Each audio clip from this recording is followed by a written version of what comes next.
Hello everyone, welcome back to OCD Recovery's YouTube channel, where today I'm going to talk about what I like to call imaginary rules. Now, it's a term that I didn't come up with, but it just fits really well for what we all go through. The mental roadmaps in your mind, the imaginary rules that feel life or death if you were to break them, whether it's a magical thinking, whether it's protecting yourself with harm OCD or POCD, whether it's not wanting to burn yourself out.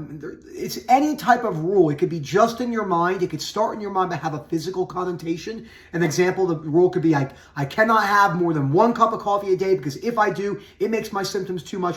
And that translates into something physical to where you don't do it. Well, they all kind of have a mental and physical component, but you know what I mean for the most part. And these rules stop people from getting better because they're afraid to take the risk and break them. And I also use another analogy or metaphor is, think about a doorway, okay? And there's 10 doors in this hallway. It's a single hallway with 10 doors.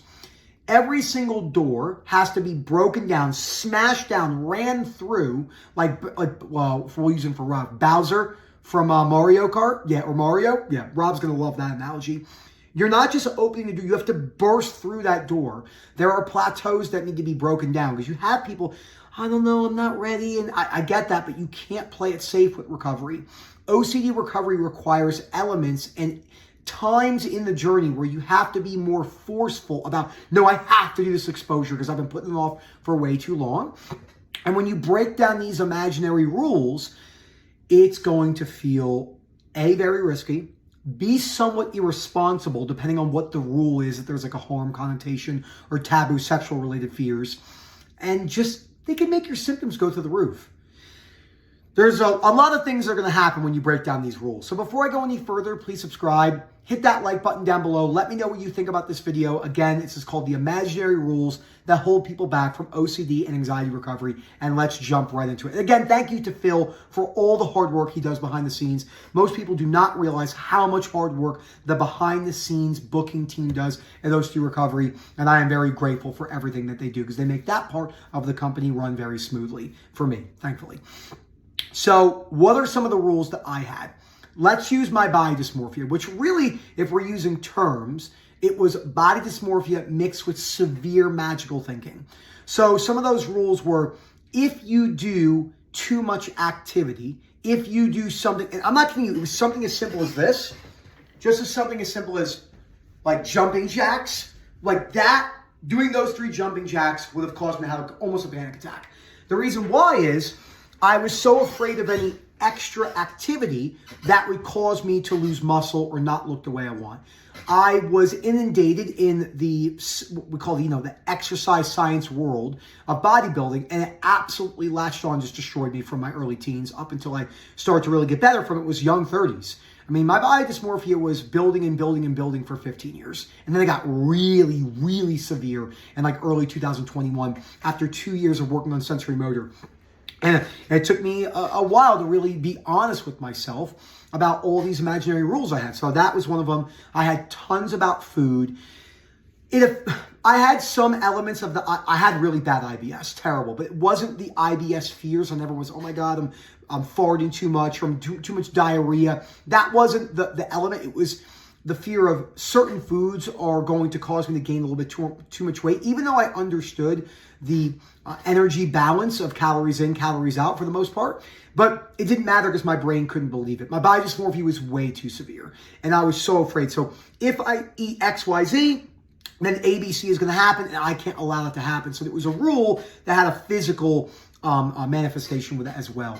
With my sensory motor, some of the rules I had, a lot of them were just avoidance type rules. Like I can't do X, Y, Z because if I do that, it's going to make my symptoms worse.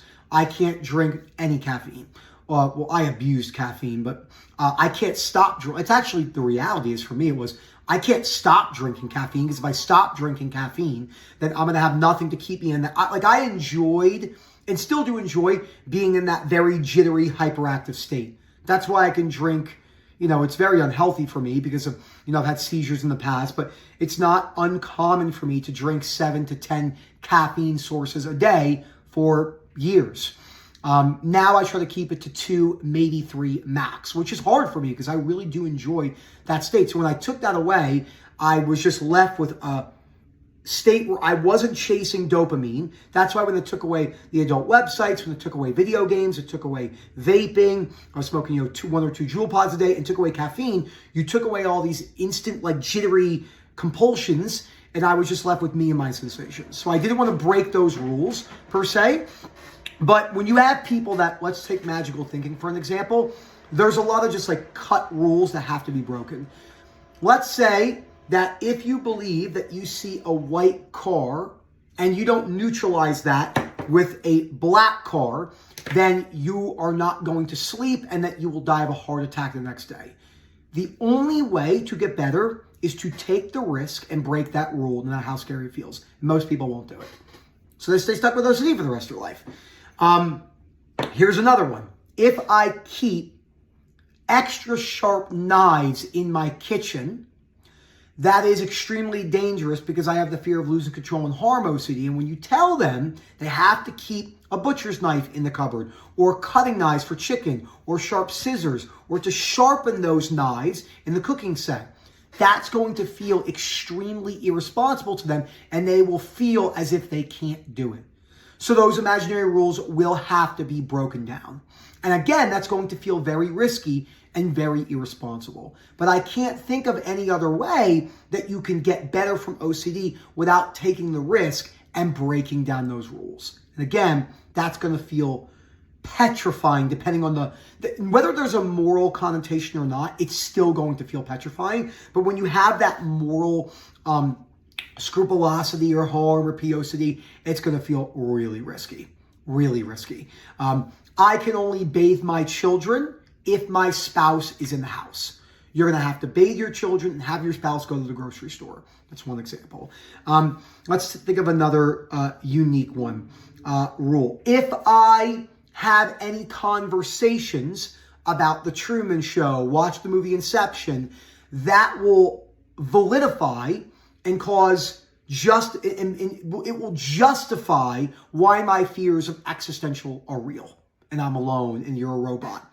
I have people I work with, they're like, you're a robot. Nick, like, I don't think you're real.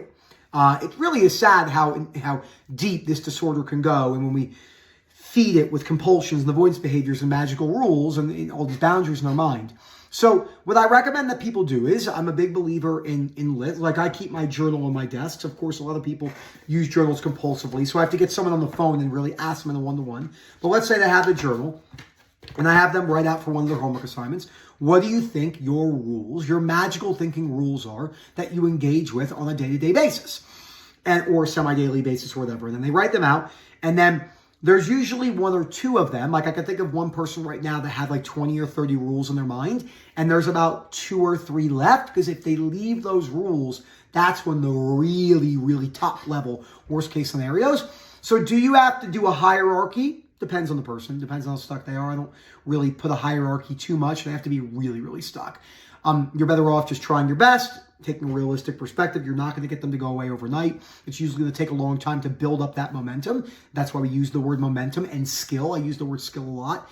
And then most people get to that point where they have those 1 or 2 left, and a lot of them just don't break them down. And they stay stuck for the rest of their lives. I mean, that's not a harsh reality. It's just the truth. I can think of at least 3 people right now off the bat who have a couple of them that they have to do, and they still haven't done them, and they're still very stuck, even though they changed 90% of their other problems. And they say that, understandably so, but I did this, Nick, I did this, I did that. Why am I still stuck? I said, yeah, because you're still leaving this. It's similar to saying, yeah, I drank 15 beers a day. I struggle with alcoholism. I've been in and out of rehab, and now I'm drinking 3 beers every other day. Why is my life not completely better? Because you're still drinking alcohol and you struggle with alcoholism. I mean, it's just the reality of it. We got to use those blunt examples to show you what we do. And if you don't treat those magical thinking and those imaginary rules in your mind as actual mini drug addictions, you won't find a good enough reason to get rid of them. So those imaginary rules have to go. And you want to make some level of haste. I'm not ready yet. I want to take my time. I get it. You're feeling very overwhelmed. There's a lot of stuff to work on, but you don't have forever. So when you're working with someone and they're saying, just do it at your own pace, that's a very bad example or a very bad recommendation. The correct way, in my opinion, to say this, Well, take it at your own pace, but we also have to push the boundaries at times. And that's not going to be at your own pace. That's the only way you get better from OCD. I tell people this example. Imagine you're standing in the road and there's the yellow dotted line in the middle of the road. That road is what's called safety. Most people stay behind it. They don't do things to challenge themselves. Every once in a while, someone might step over the line and they run back. They retreat back to safety. In order to get better, there are going to be times where you have to broad jump, like jump, jump, jump, like 4 or 5 steps, 20 feet beyond that line. I don't know, Nick, there's got to be an easier way. There's not. There's just not. And I cannot make you take that risk. Only you could take that risk. But I can tell you this right now. If you don't take that risk, you will die with OCD. You will die with OCD. I was going to die with OCD if I did not take that risk. So Phil at OCDrecovery.com. Let me know what you think. Please comment down below. Everyone knows I love engaging with the community. And then hope to see you soon. Please don't sit in silence. We work all over the world. Excuse me. Like I would say, 80, 90 countries now, and we can help. Seriously, we have translators if needed. You do not have to sit in silence. You can get better. Phil at OCDrecovery.com.